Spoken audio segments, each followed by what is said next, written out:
জামালের টার্গেট, সেই হামজার হেডার, হামজার গোল। বাংলাদেশের জাতীয় দলের যাচ্ছিতে হামজা চৌধুরীর দ্বিতীয় ম্যাচ, সেই সাথে বাংলাদেশের মাটিতে অভিষেকও।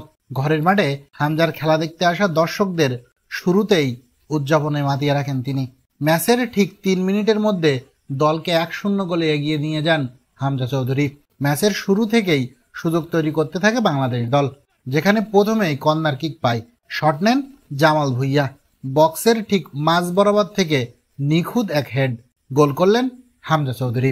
ভুটানের বিপক্ষে এই ম্যাচে বাংলাদেশের বিপক্ষে অভিষেক হয়েছে ফাহমিদুল ইসলামেরও। এর আগে ভারত ম্যাচের আগে সৌদি আরবের ক্যাম্পে যোগ দিয়েছিলেন ফাহমিদুল, কিন্তু অদ্ভুত এক কারণে তাকে ফিরতে হয়েছিল আবারও ইতালিতে।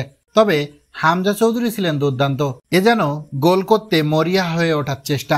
ভিড়ের মধ্যে হামজা চৌধুরী যেভাবে লাফিয়ে উঠে গোলটি করলেন, তাতে বাংলাদেশ সত্যি নিকট একজন খেলোয়াড় পেয়েছে, আর তাতেই ইতিহাস লিখলেন হামজা চৌধুরী। সেই মুহূর্তে গর্জে ওঠে পুরো ঢাকা স্টেডিয়াম। হামজা যেভাবে গোল করলেন সেটা দেখে অবাক হয়েছিল ভুটানের গোলরক্ষক পর্যন্ত। আর গ্যালারিতে এতটাই উত্তেজনাপূর্ণ এক মুহূর্ত তৈরি হয় হামজার গোলে, যেটা এর আগে দেখা যায়নি বাংলাদেশ ফুটবলে।